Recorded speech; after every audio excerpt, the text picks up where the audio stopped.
वही बैकबोन है देश की, जो रीढ़ की हड्डी सरकार को, देश को, वही अफसरशाही वही लोग चला रहे हैं। जब कोई ठीक आदमी आ जाता है तो सुधर जाते हैं और फिर जो है बिगड़ जाते हैं। आज हालात ये है कि अच्छी पोस्टिंग के लिए किसी जिले में कप्तान बनने के लिए, डीएम बनने के लिए जब इतनी आपको देना पड़ेगा, ऊपर जमा करना पड़ेगा कोष, तब आपको आशीर्वाद मिलेगा, तब मौका मिलेगा। एक्स आईएएस अफसर बता चुके हैं कि यूपी में हाल ही है 40, 45, 50 लाख अगर मैंने दे दिए होते तो मैं कब का डीएम बन गया होता। तो ऐसी चीजें भी सार्वजनिक हैं, किसी से छुपी हुई नहीं है।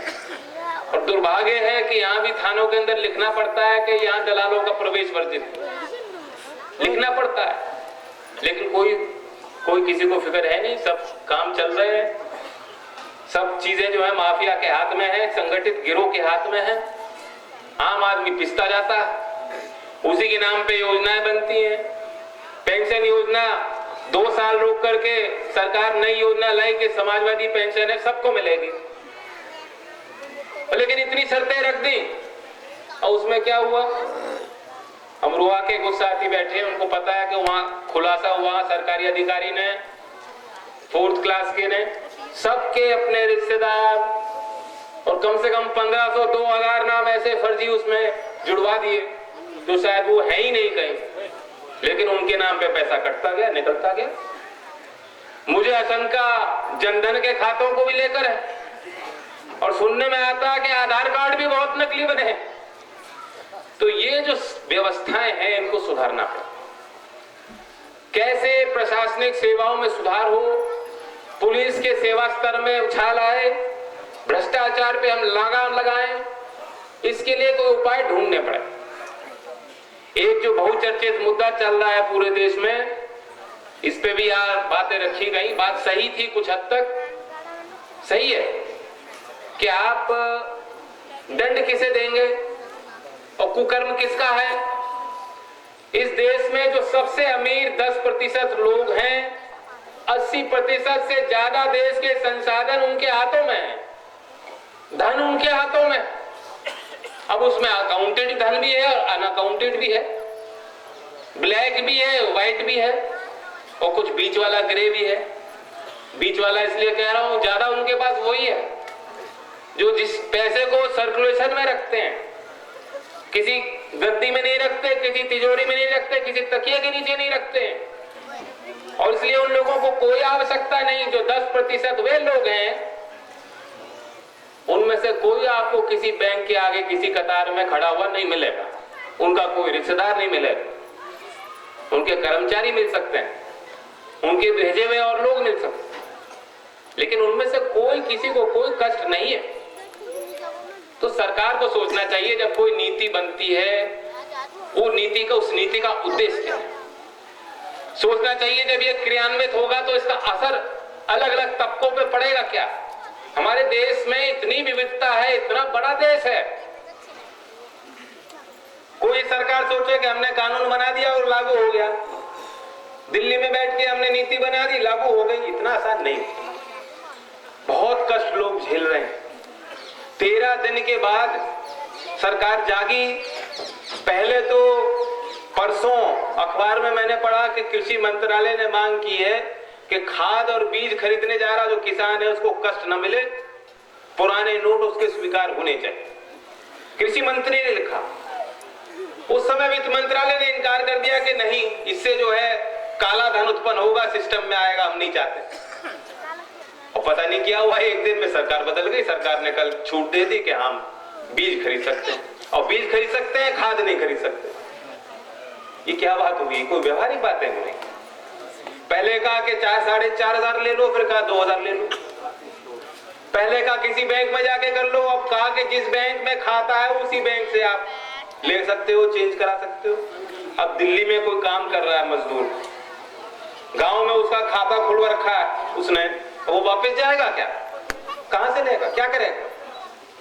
तो योजना, जहां तक सोच उसके पीछे अगर देखा जाए, जो कह रहे हैं कि काला धन के खिलाफ युद्ध लड़ाई है और लंबा युद्ध है, धर्म युद्ध है, और उसे लड़ने के लिए हमने कदम उठाया।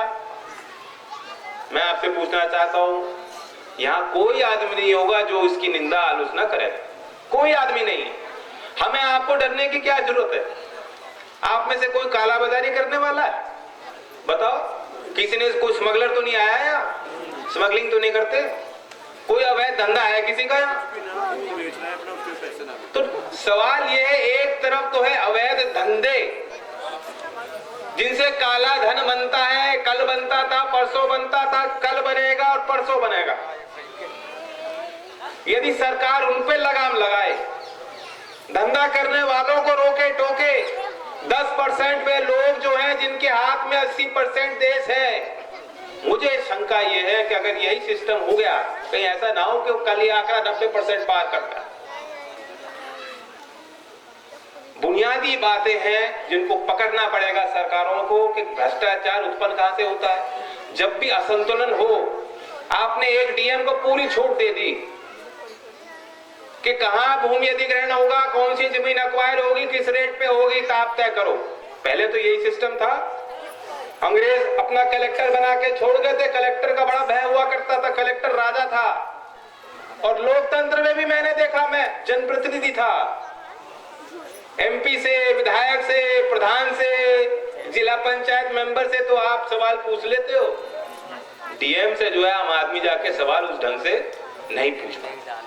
कुछ अच्छे अफसर होते हैं जो ऑफिस से बाहर निकल जाते हैं, गांव के दौरे करते हैं, तहसील दिवस पर लोगों से मिलते हैं, शिकायत सुनते हैं, उनका निपटारण करते हैं। बहुत समझदार यंग ऑफिसर्स हैं, लेकिन बहुत से ऐसे हैं जो पैसे दे के आए हैं और पैसे उनको पहुंचाने हैं और वो कार्यालय में बैठे रहते हैं और फाइल देखते रहते हैं, रिपोर्ट बनती रहती है।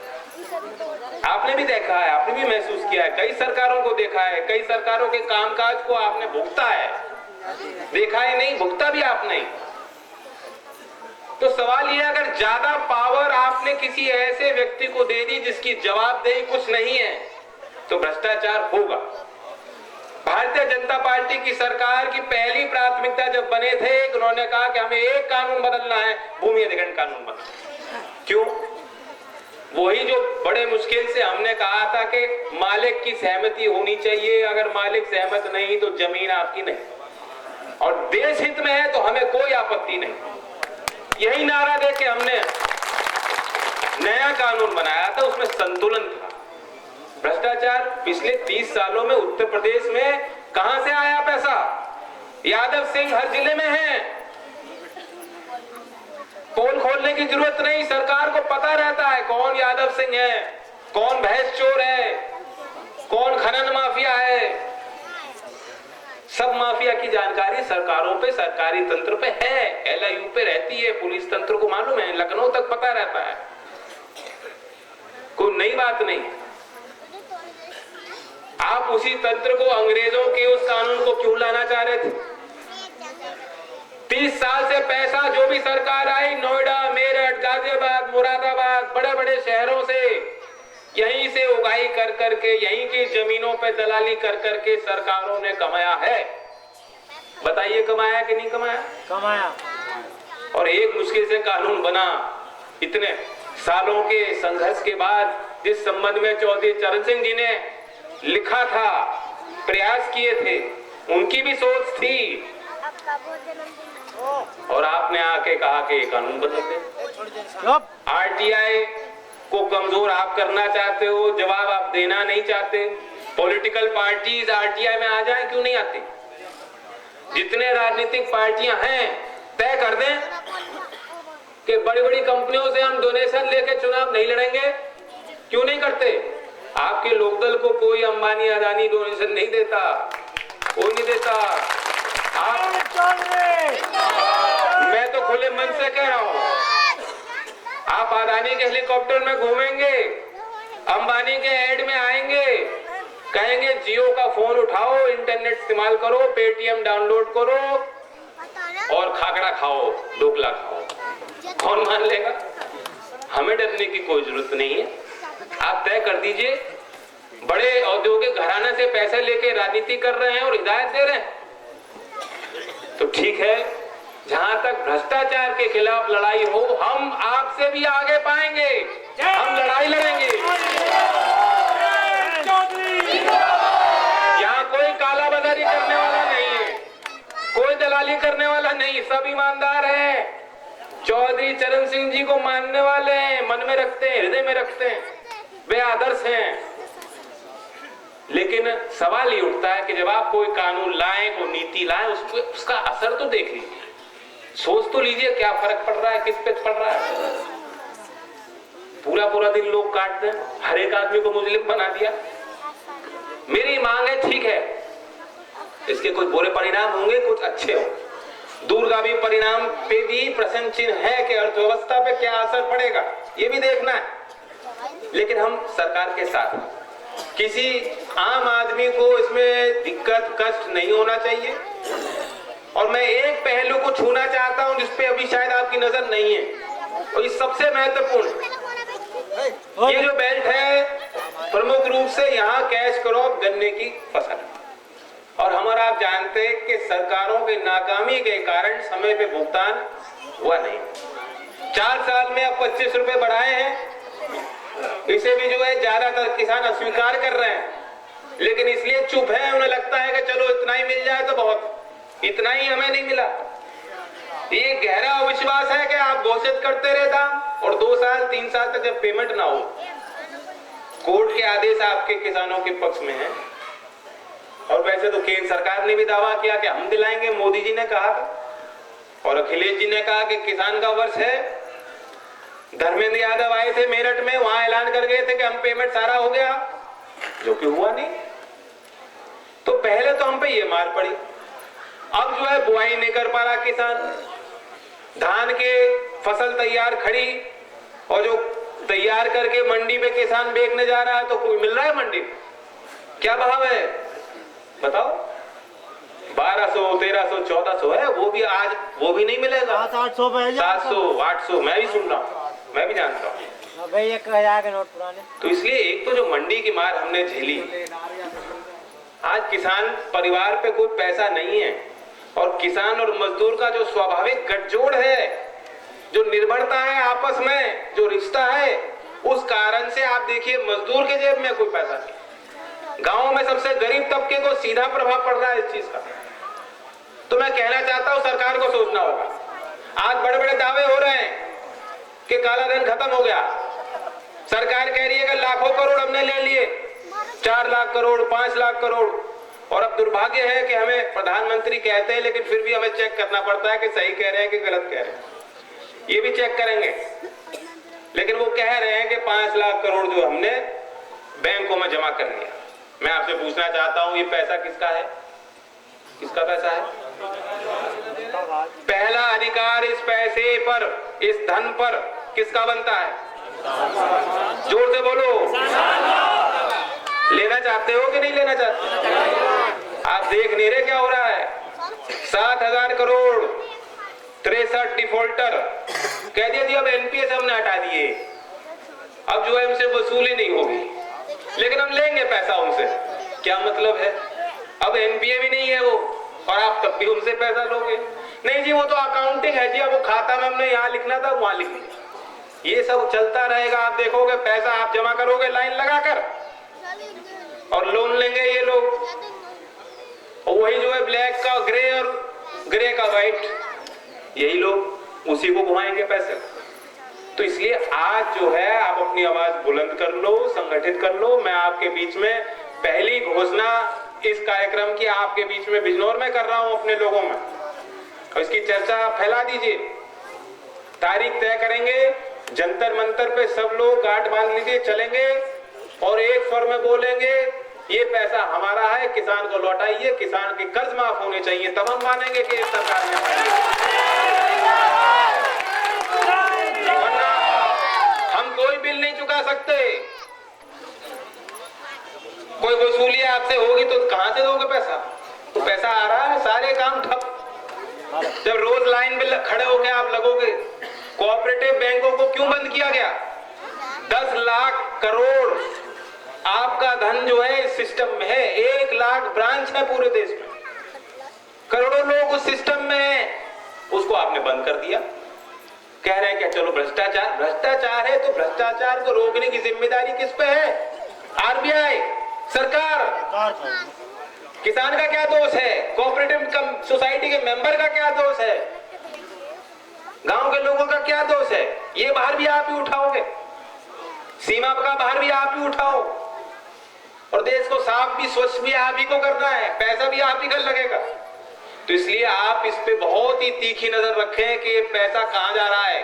हमारा ही पैसा, वरना हमें भिखारी की तरफ भीख डालनी जा रही है पैसा करने का हमारा। बिल्कुल, मैं ये भी कह रहा हूँ, सही कह रहे हैं ये पैसा आप ही का। 40% लोगों पे बैंक के खाते नहीं, सिर्फ 26% महिलाओं के पास बैंक के खाते हैं देश में। अब आप कह दो जिसके खाते नहीं, जिसपे पैन कार्ड नहीं है, जो केवाईसी नहीं करेगा, कहां से ये सुविधाएं कहां से दोगे आप सब लोगों को? और कब तक मिलेंगी?